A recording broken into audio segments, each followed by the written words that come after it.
Za 9. dan Ramazana mama i ja smo pravili biftek serviran uz kuhani krompir i zeljanik sa fenomenalnim sosom koji će vas oboriti s nogu. Kada smo na našem kratkom sastanku prije pravljenja iftara, mama i ja pričale šta bismo mogli tu večeras praviti, ona je predložila da biftek napravimo na sličan način kao i teletinu od prije par noći.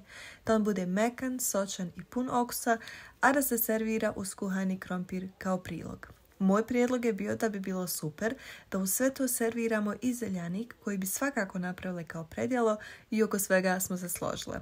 Kada se meso ispeče, potrebno ga je izvati iz tave pa na tom saftu napraviti sos, jednostavno dodavajući otprilike 100 do 150 ml vrhnja za kuhanje.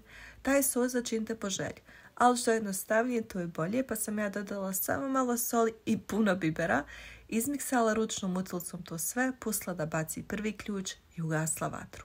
Toliko nam se svidio ovaj sos da smo rekli da ga sada pravimo stalno kada pravimo crveno meso jer je totalni game changer. Sve što smo servirale ovako zajedno na tanjiru je bilo baš ukusno, super je išlo jedno sa drugim i baš smo se, hvala dragom Bogu, lijepo počastili. Uz nadu da je i vaš 9. dan Ramazana ovako lijepo prošao, ja ću ovdje lagano da završim ovaj video, a vama od srca da zaželim sretan i hajl post i sutra.